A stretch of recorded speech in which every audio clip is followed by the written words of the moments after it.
የሚያደርገን ነገር ነው ብዬ ነው ማስበው ወንድሜ ከሰማኸኝ አንተም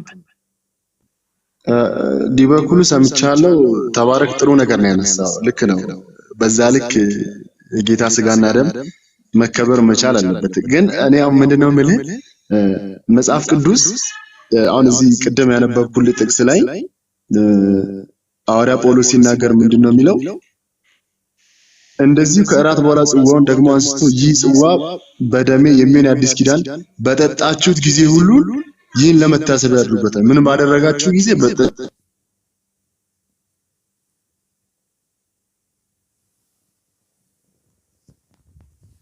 በጠጣችሁ እንትን አይሰጠንም ፓተርን አይሰጠንም ምን ማለት ነው በዚህ ያክል ጊዜ እንደዚህ አድርጉት ብሎ ፓተርን አይሰጠንም ለምሳሌ በ3 ወር አንዴ ወር በእለት እለት ወሰዱት ወር በ6 ወር አንዴ ወይ በአመት አድርጉት ብሎ የሚሰጠን ፓተርን የለም ግን ይህንን ስጋና ደም በበላችሁትና በጠጣችሁት ጊዜ ምንድነው የሚሆነው አለ ለመታሰቢያ ነው የምታደርጉት ለእናንተ ህይወት ነው የሚሆነው አለ በዚህ እንተማመናለን ባነሳው ሐሳብ ላይ ምን ይስማማል ግን ያ ፓተርን ወይም ያ የቀን በምን ያህል ጊዜ መደረግ አለበት የሚለው መጽሐፍ ቅዱስ ላይ ኢየሱስ ክርስቶስ የሚያስቀምጠው ነገር የለም ሌላው ምንድነው አሁን ሐዋርያ ጳውሎስ ይሄን ያነሳውን ሐሳብ ተከትለን ቁጥር 27ን ስናነብ ምንድነው የሚለው ስለዚህ ሳይገባው ይህን እንጀራ የበላ ወይም የጌታን ጽዋ የጠጣ ሁሉ የጌታ ስጋና ደም ዕዳ አለበት ሰው ግን ምን ያርጋ ራሱን ይፈትን እንዲሁም በእንጀራው ይብላ ከእንጀራው ይብላ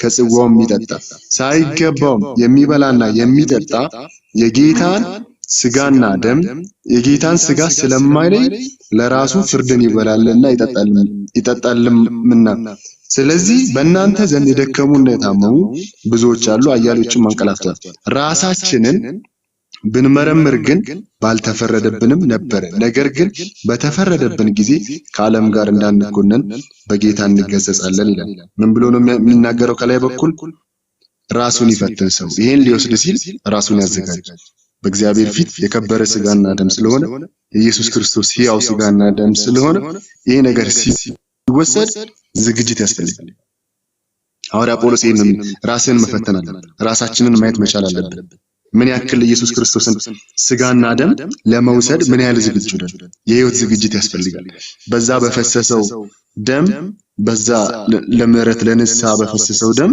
ታጥቦ ንስሐ ገብቶ ራስን አዘጋጅቶ እስኪገባን ድረስ መጠበቅ መቻል አለብን የጌታን ስጋና ደም ለመውሰድ ሳይገባን መውሰድ የለብንም ስለዚህ ሳይገባው የጌታን ስጋና ደም የሚወስድ ስለማይለይ ፍርድን ይቀበላል ይላል በዛ ልክ ነው መታየት መቻል ያለበት የደሙንና የስጋውን ቫልዩ ከፍታውን ያለውን ሕያውነት ያን ስለምንወስድ እንደተፈለገ አይወሰድ ዝም ተብሎ አይወሰድ ምንን ይጠይቃል ዝግጅትን ይጠይቃል ምክንያቱም ምንድነው የሚወሰደው ህይወት ነው የሚወሰደው ይሄንን ሳይገባቸው ራሳቸውን ሳይፈትኑ ራሳቸውን ሳይመረምሩ የወሰዱ ሰዎችን ሐዋርያ ጳውሎስ ምን አለ ብዙዎች አሉ አያሌዎችም አንቀላፍተዋል ራሳችን ብንመረምር ግን ባልተፈረደብንም ነበር ስለዚህ መጽሐፍ ቅዱስ በሚነግረን ልክ ነው ምናደርግ ምን ያክል የህይወት ዝግጅት አለን ይሄንን የጌታን ስጋና ደም ለመውሰድ ምን ያክል ብቁ ነን ምን ያክል ለመውሰድ ምን ያህል ራሳችንን ፈትነን በእግዚአብሔር ፊት ማዘጋጀት ይችላል የሚለው ነገር ወሳኝ ነው ለእግዚአብሔር መለየትን ይጠይቃል ከዓለም ውስጥ መውጣትን ይጠይቃል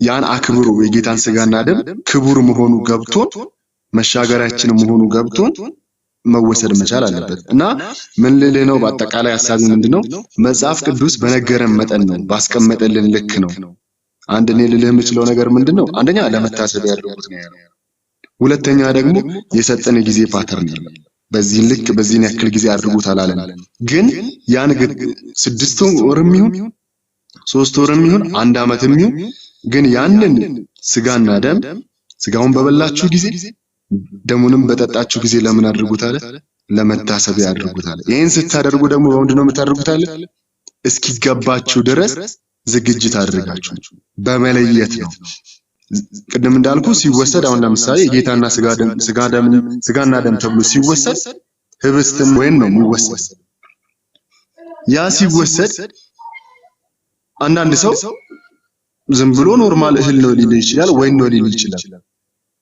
ግን ትክክለኛው የጌታ ስጋና ደም ስለሆነ ትክክለኛው የጌታ እራት ስለሆነ በዛ ልክ ተገብቶን ለይተን አውቀን እና ደግሞ የኢየሱስ ክርስቶስን ማንነት በመለየት የምንወስደው ስለሆነ መጽሐፍ ቅዱስ የሚነግረን ይሄንን ነው እንጂ አሁን እኔ በዚህ ልክ መወሰድ አለበት እለት መወሰድ አለበት ብዬ ልነግር አልችልም። ለምን? መጽሐፍ ቅዱስ ባስቀመጠው ልክ ነው የምናደርገው እና ይሄንን ነው ለዚህ ሐሳብን መስጠት ይችላል።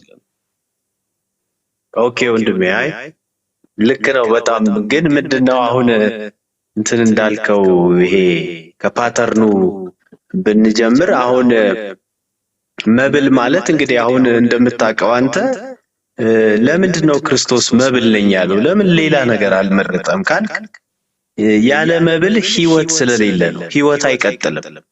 ህይወትን የሚያስቀጥል ነገር መብል ይባላል። እንዳውም በጣም እንደው ኤክስትሪም ወሰድከው ባትለኝ አፍ ራሱ የተፈጠረው ለመብላት እንጂ ለማውራት እንኳን አልነበረም። የሚገርም ያው ይሄ እንትኑ የማስረዳትና የመረዳት ዓለም ጨለማ በሰው ልብ ውስጥ ከገባ በኋላ የሆነ ነገር ነው። አፍ ማለት ሰው ሳያወራ መኖር ይችላል፣ ሳይበላ ግን መኖር አይችልም። የሚገርም ሰው ሳያወራ መኖር ይችላል፣ ሳይበላ ግን መኖር አይችልም። ሳምንት መኖር አይችልም። ስለዚህ መብል የሚለው ህይወትን የሚያስቀጥል ነገር ለመሆኑ ምልክት ነው። ስለዚህ ይሄ አፈሩ እንኳን ወጥቶ ለመግባት 3 መብላት ከተገባው 3 ቀን እኮ ካልበላ ሰው እየተወለገ ነው የሚሄደው። በቃ ጥውልግ እያለ ነው የሚሄደው እና መብል የሚለው ምልክትነቱ በጣም ክሩሻል ለመሆኑ በቃ ሰው ይሄ ህይወት እስካለ ድረስ መብላት እንዳለበት ለማመልከት ነው። በቃ how much important እንደሆነ ማለት ነው። ፕሮባብሊ ከመጽሐፉም በላይ ቅድም እንዳልኩ መጽሐፍ አይደለም እግዚአብሔር የሰጠንም ከሰማይ የወረደው አሁን መጽሐፍ ነው የሚመስለው። ዝም ብለህ ስታስብ አሁን ሙስሊሞች ጋር አሁን ቁርአን ነው ከሰማይ የወረደልን ነው የሚሉት። እኛም ጋር አንዳንዴ ሳስታስበው መጽሐፉ ከእግዚአብሔር ዳይሬክት የተላከልን ነው የሚመስለው። እግዚአብሔር መጽሐፍ የላከልን ነው። የሚገርምህ ክርስቶስ እኮ በመጽሐፋችሁ ነበር ሚላቸው። መጽሐፌ እንኳን ብሎ አያውቅም። ለምንድን ነው ካልክ በሱ አባት ይኖራል፣ አባት ይናገር ነበር። በሱ የሚኖር የሚናገር ሕያው መንፈስ አባት ስላለ መጽሐፍ አላስፈልገውም፣ ለነሱ ነበር የሚጠቅስላቸው። ስለዚህ አሁን ምን ለማለት ነው ይሄንን እምልህ ከሰማይ ዳይሬክት ለኔና ላንተ የወረደው መብል ነው። በቃ እነዛ ሰዎችም ጳውሎስ የጻፈላቸው ግማሾቹ ሞቱ፣ ግማሾቹ ደከሙ ምናምን ያላቸው ነገሩን ሳይለዩት ልክ እንደማንኛውም አሁን ኦርቶዶክስ ውስጥ ምናምን አይተ ከሆነ ሰንበቴ ብለው እኮ ይሰክራሉ ምን ይላሉ እና እንደዛ አይነት ትሬንድ አደረጉት ነገሩን በጣም ትርጉሙን እንትን አዛቡት። ስለዚህ ኤጌንስት ሰራባቸው። ግማሾቹ ልክ እንትና ላይ ማን ነው ይሁዳ ላይ ኤጌንስት እንደሰራበት የሰይጣንን ሐሳብ ነው ያስገባበት። ስለዚህ ልክ እንደዛ ኤጌንስት ሆነባቸው እና አለዩም ያ የክርስቶስ ስጋና ደም እና ጳውሎስም ይሄን ለመጻፍ ራሱ ያንደረደረው ይሄ ይመስለኛል። ስትሰበሰቡ እኮ የምትቆርሱት የክርስቶስ ስጋና አልገባችሁም ወይ አይነት ነው። የክርስቶስ ስጋና ደም ነው የምትቆርሱት እንጂ ሰው ያንን ለመብላት ፕሪ ኮንዲሽን ያስፈልገዋል ለማለት አይደለም። ለምን መሰለ እንደዚህ ማለት በፕሪ ኮንዲሽን ከሆነ የምወስደው ያንን ነገር እኔ ጸድቼ ንጹህ ሆኜ ከሆነ ሲጀምር በምንድን ነው የምነጻው? በምንድነውስ የምቀደሰው? ስለዚህ የሰው ጽድቅ ነው የሚሆነው። የራሴን ጽድቅ አቁሜ ነው ሄጄ የምቆርሰው ማለት በራሴ መንጻትና መቀደስ ከቻልኩኝ የክርስቶስን ስጋና ደም መቁረስ አያስፈልገኝም ማለት ነው። ደቀ መዛሙርትንም ያንን ራት ነው ያላቸው። እንደውም ከዛ ድንገት ነው ቆርሶ የሰጣቸው። ራሳችሁን እያያችሁ እንደዚህ የዛሬ እንደዚህ ቀን ክርስቶስ ስጋና ደሜን ይሰጣቸዋለሁ ምናምን አላላቸውም። ድንገት ከሚበሉበት ላይ ነው ቆርሶ ለይቶት ይሄ ስጋዬ ነው ይሄ ደሜ ነው ብሉት አላቸው። በቃ ዳይሬክት ከሱ ትእዛዝ ተቀብለው ነው የበሉት። እኛም አሁን ጳውሎስ ቅድም ያልከው ላይ የሚገርም ነገር ተናግሯል። ምን አለ? ይሄንን ከጌታ ከራሱ ተቀበልኩታል። የሚገርም እኮ ነው። ነበረ ወይ እዛ ራት ሲቆረስ ነበረ ወይ ካልክ ነበረ ጳውሎስ። ለምን ካልከኝ ለካ ይሄ ዘር ሰው ዓለም ላይ የተዘራ ነው። ይሄ ሲድ ይሄ ክርስቶስ እንካችሁ ብሉኝ ሲል ሰው የሆነ ሁሉ ይመለከ እኔ እናንተም ነበርን እዛ። የሚገርም እዛ ዲነር ላይ እዛ ድግስ ላይ እኔ እናንተም ሰው ዓለም ላይ የተዘራ ዘር ነው እንካችሁ ብሉኝ ሲል ሁላችንም ከክርስቶስ የተቀበልነው የክርስቶስ ስጋና ደም ነው። መጽሐፍ አልተቀበልንም። ስለዚህ ዕለት ዕለት ይሄንን ነው መብላት ያለብን።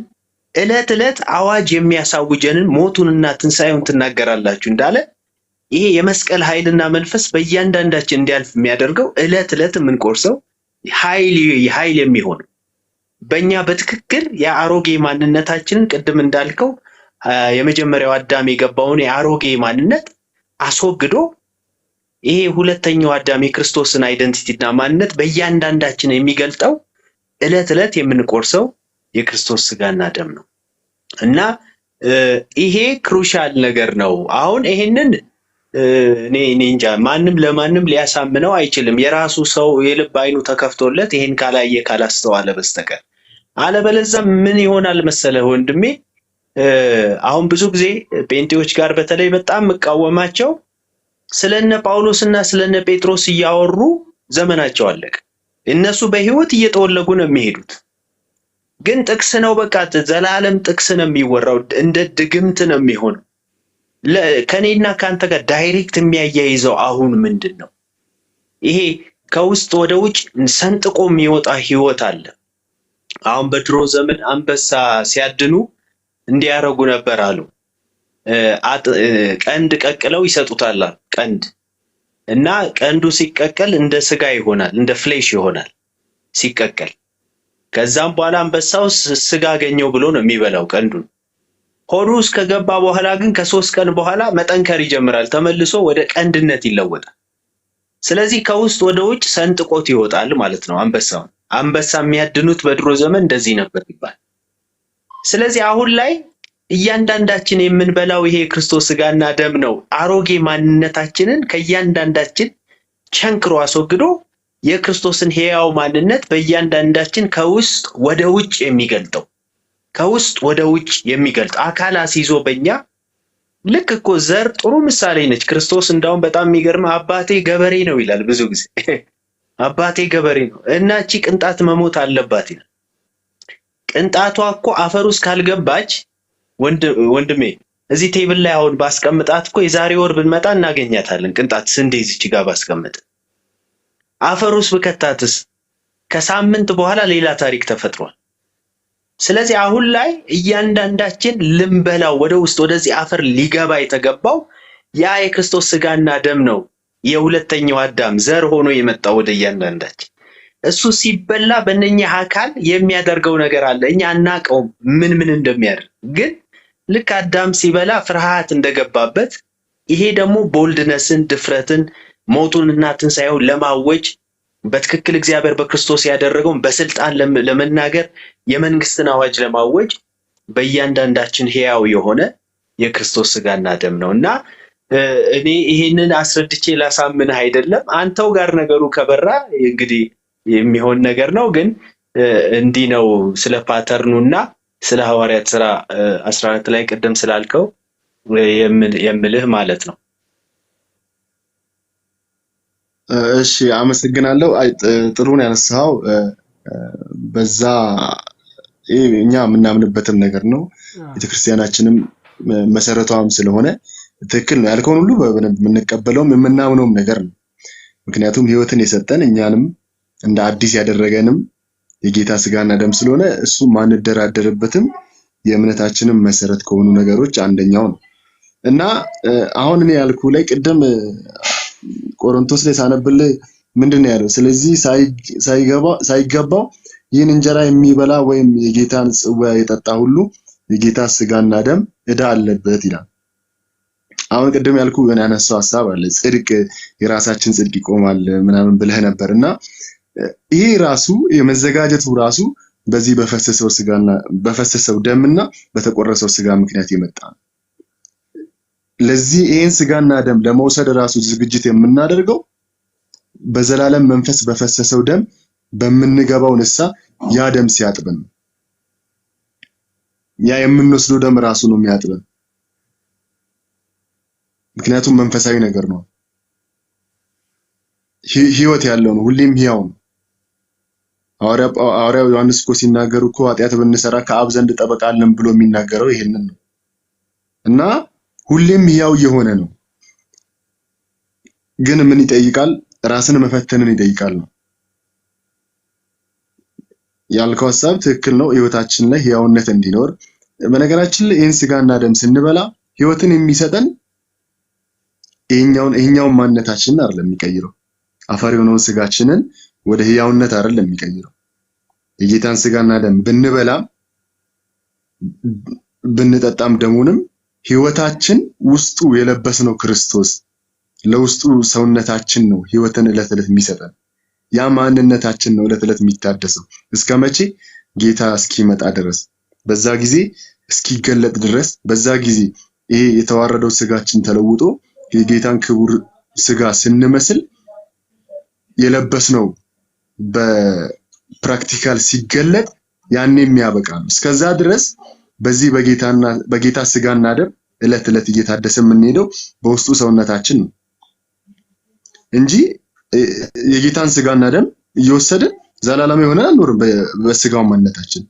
ሐዋርያት ይሄን እየወሰዱ እኮ እነ ጴጥሮስ ሞተዋል፣ እነ ጳውሎስ ሞተዋል። ግን ይሄ የሚገለጠው ለምንድን ነው? ለሁለተኛው ማንነታችን ነው። ያም በክርስቶስ ያገኘነው ለለበስነው ማንነታችን ነው እንጂ ለዚህኛው አይደለም። ስለዚህ ከዚህ አንጻር ነው የሚታየው። ቅድም እንዳልኩ አሁን ዕለት ዕለት መውሰድ አለብን ተብለሃልና ለምን ታዲያ በየሰዓቱ አንወስደውም? በየሰዓቱ ለምን አንወስደውም? ግን መጽሐፍ ቅዱስ የሰጠን ነገር ተሰብስባችሁ ይሄንን በወሰዳችሁ ጊዜ ሁሉ ለመታሰብ ያድርጉታል እንጂ በዚህ ጊዜ ውሰዱት አላለም።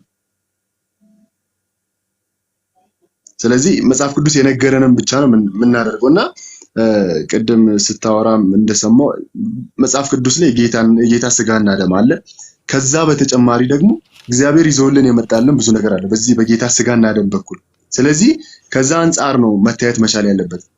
ስለ ቃሉም ስታወራ ነበረ። ቃሉ ደግሞ ይህንንም ያገኘንበት ስለሆነ የኛ ህይወት ስለሆነ ያን ቃሉን እግዚአብሔር ለኛ የሰጠን በዚህ መንገድ ስለሆነ ሐዋርያው ዮሐንስ እኮ በራእዩ ላይ ሲናገር ምንድነው የሚለው? ዮሐንስ ራእይ ምዕራፍ 1 ላይ ምንድነው ያለው? ዘመኑ ቀርቧልና የሚያነበው የትንቢቱን ቃል የሚሰሙትና በውስጡ የተጻፈውን የሚጠብቁት ምንድናቸው አለ? ብፁዓን ናቸው። አንደኛውን ብቻ ይዘን አይደለም የምንቆመው። የጌታን ስጋና ደም እንወስዳለን፣ አስፈላጊያችን ነው፣ ግዴታም ነው። የጌታ ቃልም እንደዛው፣ መንፈሱም እንደዛው። በየዕለቱ የምንገባው ንስሐ በዛ ደም የምንታጠብበት ህይወትም እንደዛው።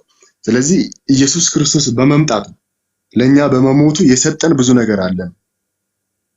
ከዚህ አንጻር ነው የሚታየው። መጽሐፍ ቅዱስ በነገረን ልክ ነው እንጂ በራሳችን እንትን አይደለም የምንሄደው። እና ሌላውን ነገር ባለፈው ከቤሺ ጋር እያወራን ነበር ብላልና ከሱ ጋር መቀጠል ትችላላችሁ። እኔ የምልህ ምንድነው ያልከኝን ሐሳብ በትክክል እኛ የምንቀበለው ነገር ነው፣ የምናምንበትም ነገር ነው። ስለዚህ ከዛ አንጻር ነው መታየት ያለበት ብዬ እላለሁ። አመሰግናለሁ። አሜን አሜን። ካሪማ አንድ ጥያቄ ልጠይቅ ወንድም፣ ይቅርታ አድርግልኝ። በጣም ትክክል ነው። እሺ አስተያየት ልስጥና በሬሱ ላይ ደግሞ ምን ትላለህ አንተ? በተለጠፈው ሬስ ላይ ብዙ ነገር ባነሳከው ነገሮች ደግሞ መሀል ላይ ምንድን ጥያቄ ሆነብኝ። ኢየሱስ ክርስቶስ ስጋ ይለ ይቅርታ አንዴ እሱን እናወራለን። አምሲር ጠቅለል ያድርግልንና እሱን እናወራለን። ኦኬ እስቲ ከሱ ጋር በሬሱ ላይ የምለው ነገር ካለ ቀጥሎ። ግን ወንድም አምሰር ዌልካም ቀጥል። ኦኬ ተባረክ። ወንድም አምሲር ጠቅለል ያድርግልንና እሱ ላይ የሚያወራ ከሆነ ስለ ጌታ እራት መጽሐፍ ቅዱስ የሚያስተምረው ነገር አለ። ወንድማችንም ካዲማም ያ ኔትወርኩ ጥሩ አይደለም ወንድም አምሰር። ኦኬ አሁን ጥሩ ነው። አሁን ይሰማል።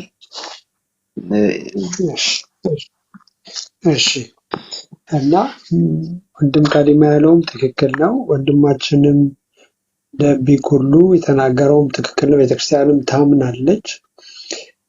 ነገሩ እንዲህ ነው። የቤተክርስቲያን አሰራር አለ። አንድ ያንን ግምት ውስጥ ማስገባት ያስፈልጋል። ሁለተኛ ደግሞ ሐዋርያት ያደርጉት የነበረው ያላቸውን ንብረት ሸጠው ገንዘቡን በሐዋርያት እግር እያስቀመጡ አብረው እንጀራውን በመቁረስ ይካፈሉ ነበር ይላል እና የጌታ እራት ደግሞ ቅድም እንደተባለው የምንወስደው ለምንድን ነው?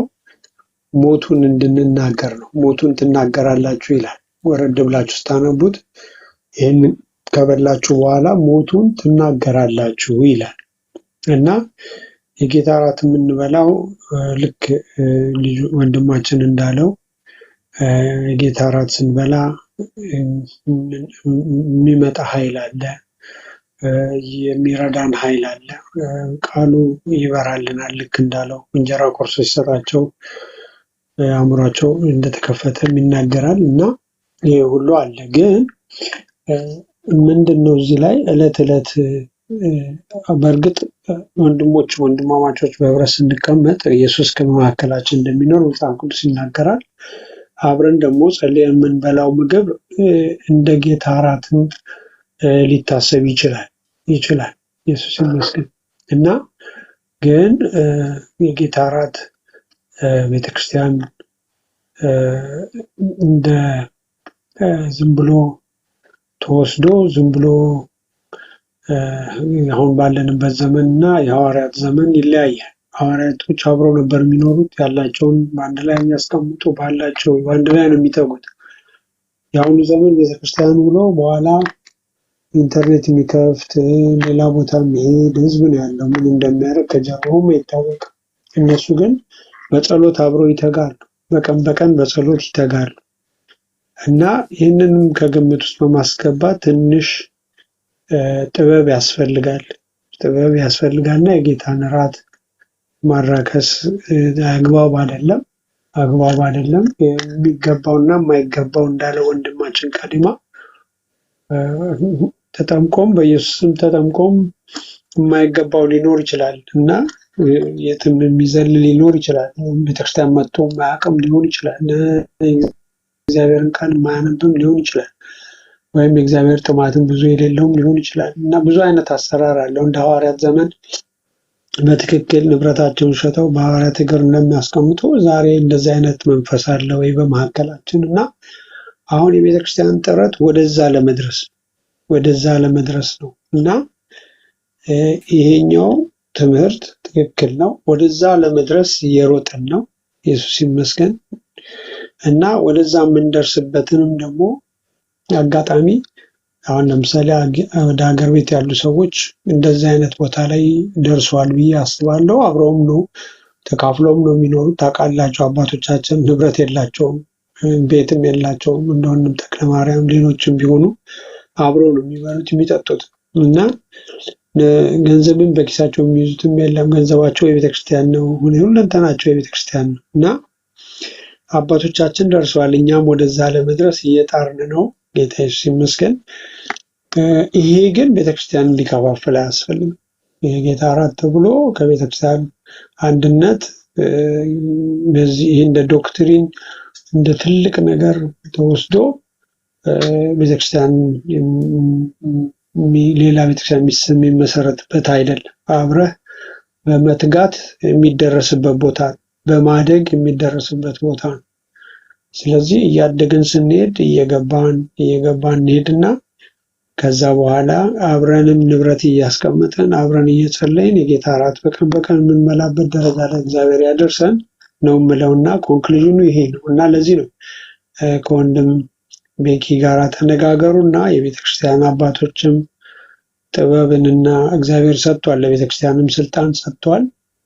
በዛ በተሰጣቸው ስልጣን ደግሞ ቤተክርስቲያን ደግሞ በምድር የምታስረው በሰማይ ታሰር ይሆናል ስለሚል ቤተክርስቲያን ደግሞ አሰራር አላት የእግዚአብሔር የሰጣት እና ይሄን ነገር በምን በኩል ስርዓት ይይዛል በሚለው በኩል ቤተክርስቲያንም የምታስብበት ይመስለኛል። እኔ ብዙ ባላውቀውም ግን በእንደዛ አንደርስታንዲንግ ነው ያለሁት እና ወደዛ ቤተክርስቲያን ታደርሰኛለች። በኢየሱስም እንድጠመቅ የረዳችኝ አንድ አምላክ የገለጠችልኝ ቤተክርስቲያንን አሁን የምናወራው ቦታ ላይ እንደምታደርሰኝ በሙሉ እምነት ከእሷ ጋር እየተጓዝኩ ነው። ቤተክርስቲያንም አልቀረው ለዛ ነው። አገልግሎትም አልቀረው ለዛ ነው።